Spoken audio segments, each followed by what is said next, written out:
rappeler qu'on n'est pas les seuls, on n'est pas des hurluberlus en Europe si jamais on passe en couvre-feu demain. Un pays comme l'Allemagne l'a mis en vigueur depuis quelques jours déjà. Les établissements ferment le soir entre 23h et 6h à Berlin. Stuttgart est concerné également et tout ça est programmé jusqu'au 31 octobre prochain. Un mot de l'Italie qui a connu un pic de crise dramatique, on le sait. Merci d'être avec nous, Matteo Ghisalberti. Je rappelle que vous êtes journaliste italien. C'est intéressant de discuter avec vous de la situation en Italie pour pas forcément se comparer, mais en tout cas avoir une jauge, prendre un petit peu de recul. Pourquoi, par exemple, la menace d'une deuxième vague semble plutôt maîtrisée en Italie, là où elle ne l'est pas du tout en France? Où est l'erreur, selon vous? Ce que j'ai constaté cet été, en allant aussi en Italie, c'est que les Italiens, en particulier dans certaines régions comme celle où j'ai grandi, la Lombardie, qui a été extrêmement touchée pour la première vague, les gens étaient traumatisés. Donc même quand on prenait un apéro en terrasse dans un bar, on gardait le masque souvent jusqu'à quand on prenait notre gorgée de spritz ou de notre apéritif. C'est là pour dire que les gens faisaient très attention, on faisait aussi la queue pour entrer dans les supermarchés quand il y avait trop de monde. Et il faut dire aussi que, je ne sais pas s'il y a eu une incidence au niveau de la propagation du virus, c'est qu'en Lombardie, du moins, jusqu'au 31 juillet, on a eu l'obligation du port du masque.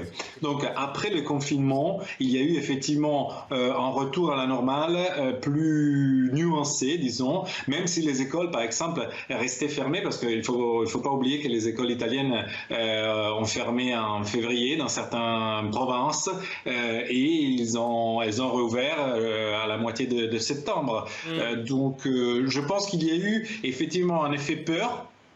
Et en effet aussi déconfinement puis suivi, mais il ne faut pas oublier que les Italiens ont fait comme les Français, dans le sens qu'ils sont partis en vacances en Italie pour la plus grande partie, et donc il y a eu des clusters aussi dans les lieux de vacances. D'ailleurs, par exemple, il y a eu le cas de Silvio Berlusconi qui était positif, qui a été contaminé vraisemblablement dans un lieu de vacances en Sardaigne. Mais la différence, pardon de vous couper Matteo, mais la différence alors, ça veut dire que l'Italie a pris cette deuxième vague à bras-le-corps avec des mesures très restrictives très vite, là où la France propose des mesurettes. C'est comme ça qu'on voit notre façon de gérer la crise sanitaire de l'autre côté des Alpes?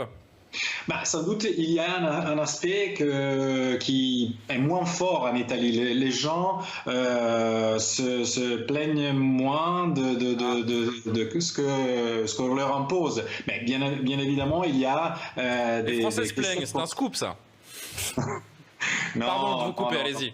Alors, il faut dire que les Français sont très disciplinés. Et honnêtement, quand on se balade par Paris, on voit vraiment des gens qui respectent les mesures barrières. Mais il y a des exceptions. Elles sont nombreuses parfois dans certains environnements. En Italie, on a fait, je répète, les mêmes choses qu'ici. Et on ne comprend pas pourquoi le gouvernement est aussi en train de prendre des mesures qui n'ont pas vraiment de sens. Parce qu'ils ont, par exemple, interdit de stationner debout dehors des restaurants ou bien on ne peut pas inviter plus de 6 personnes chez soi. Donc à voir qui pourrait contrôler si chez moi j'invite plus de 6 personnes.